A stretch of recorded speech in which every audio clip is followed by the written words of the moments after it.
Shalom, shalom. This video is about Purim. Today is Purim. It is 2026, the Hebrew calendar year 5786. This talk I want to entitle The Law of Purim from the book of Esther. And it's all about the law of Purim is the evil enemy agent may look as if he's winning, only to be destroyed moments before his victory, bringing about his biggest defeat, just when he wants to grab victory, his biggest defeat ever. Good day, my name is Barney de Klerk. I'm not a Bible teacher, I'm a student of God's Word. I love sharing with you what I learned from the weekly scripture portions, and now because it's Purim, I want to share with you about the festival of Purim. I want to recommend that you read the book of Esther from the Bible. It is a very uplifting book and it will give you hope. The principle is that Adonai doesn't need to grandstand or show off as he works on the quiet, putting things in place that brings about the final victory. His hand directs history and events to bring his will about in this world.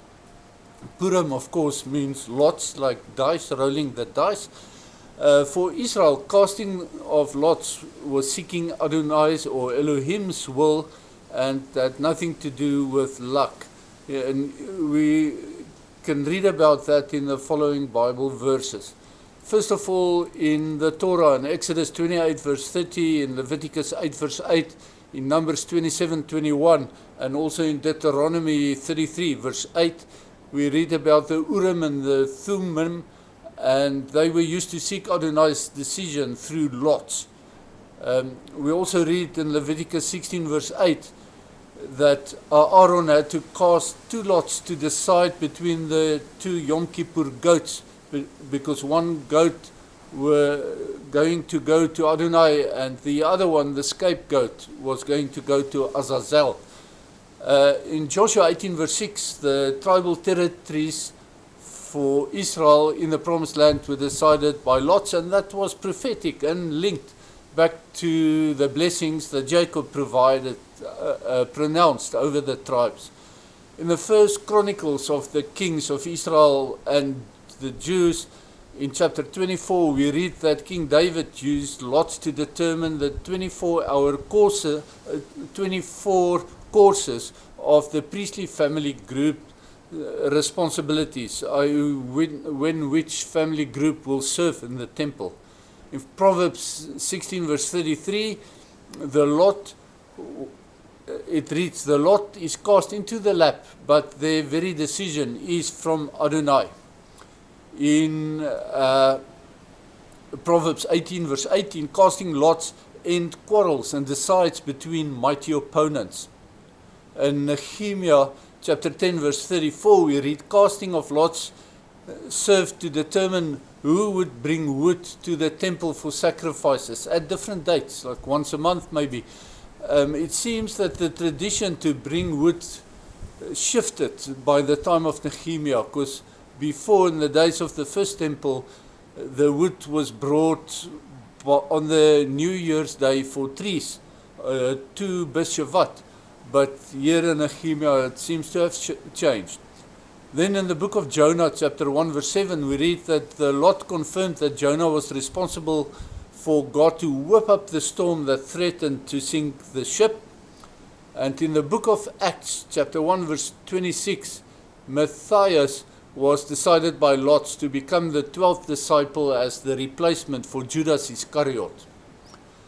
So in Purim, it seemed as if Haman was winning. On the eve of Pesach, on the eve of the Passover, on the 13th day of the first month, and you read that in Esther 3 verse 12, Haman cast the lots to determine the fate of the Jews. But what happened was that Adonai determined the victory of Mordechai over Haman and the victory of the Jews over their enemies through Haman's own hand in casting the lots. Haman's casting the lots on the very same day that the Passover lamb was slaughtered links Purim to Pesach. or the Passover. The Passover Pesach provides the light in which we have to understand Purim, and Purim sheds the light onto our understanding of the Passover. The Moed and the festival are linked. Yes, indeed, the death and resurrection of the Messiah is foretold both in the Moed of the Passover, but also in the history captured in the book of Esther. It was exactly on the first day of the Moed of Shavuot, the Feast of Weeks, to celebrate the wheat harvest, which was later called Pentecost, on the full moon of the third month, that Esther invited King Ahasuerus and Haman to her luncheon to reveal who the enemy of the Jews was. Esther's Shavuot saw Haman swinging on his own gallows. As things are in the wheat harvest, the tares are collected first to be burned, as Yeshua taught us in the book of Matthew, chapter 13, verse 30. Shavuot gives the light of understanding Purim to us. The history of Esther and Mordechai teach us about Shavuot. The festivals are linked. Just 2 days after Shavuot, having consulted King Ahasuerus the day before, on the 23rd day of the third month, Mordechai wrote his letter empowering the Jews to defend themselves. And that's captured in Esther 8, verse 9. And this letter, of course, was addressed to all the Jews in the Persian Empire. The 7 weeks between the Passover and Shavuot is known as counting the Omer. It reminds Jews, even today, of the journey of personal and spiritual growth from salvation, from the narrow place of oppression in Egypt and by Haman, to receiving the Torah. The Torah is the wedding contract between Adonai and Israel. And during these 50 days of counting the Omer, on the 40th day, Yeshua ascended into heaven from the Mount of Olives. The 40th day of counting the Omer, or the Ascension Day then, potentially corresponds with the day on which Esther first became aware of the threat against the Jews. Remember, Mordechai came to stand outside the palace gates with sackcloth and with ashes on his head, and Esther sent fancy clothes to him saying, "Clean yourself up and come talk to me." But he wouldn't, and he wasn't allowed to come in wearing sackcloth.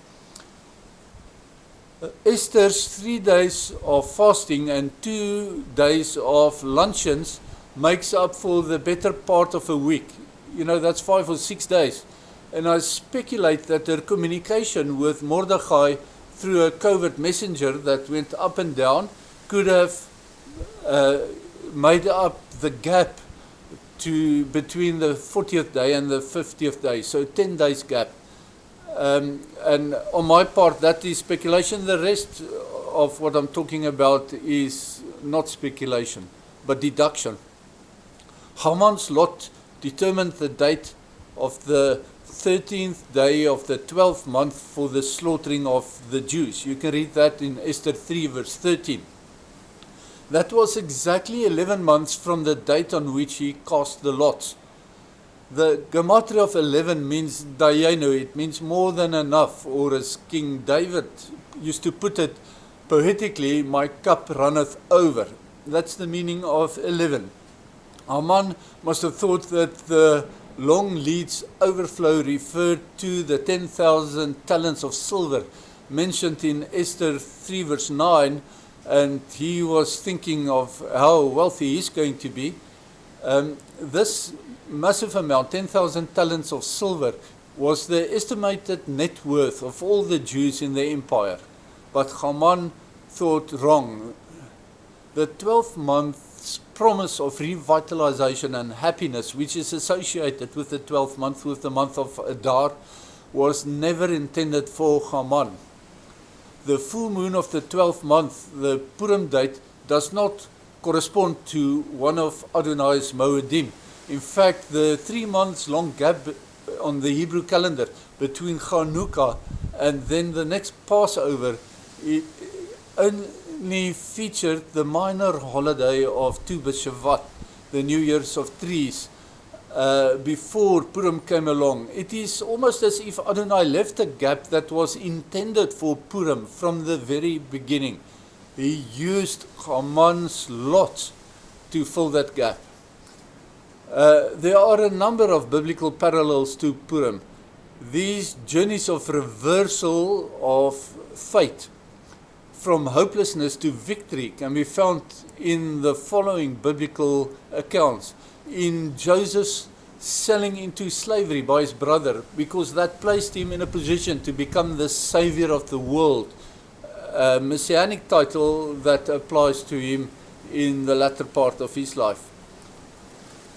In the Exodus, Pharaoh's trapping Israel between his powerful army and the deep blue sea, like between a rock and a hard place. Just days into the Exodus was another Purim example. Then Absalom's victory and rebellion against King David, where King David had to flee out of Jerusalem over the Mount of Olives, but later returned over the Mount of Olives as Absalom was defeated and killed in victory. And that is also a messianic promise, as Yeshua left from Jerusalem to the Mount of Olives to ascend, and he will return to the Mount of Olives to come back into the city again. The next biblical account similar to Purim is in Adoniah's usurp against the young King Solomon. And then, of course, Yeshua's crucifixion, where the enemy thought that he had won, only to discover that he was ultimately defeated, like Haman was.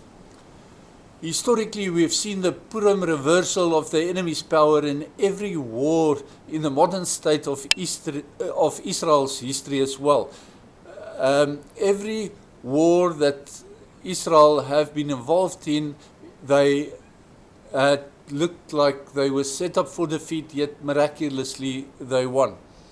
And so too is the case for the current war against Iran. I saw somewhere that the Ayatollah spouted hatred against America and Israel for 5 decades, only to die on the first day of the war. So the question is, can we apply this law of Purim, the reversal of outcomes, to our own lives as well?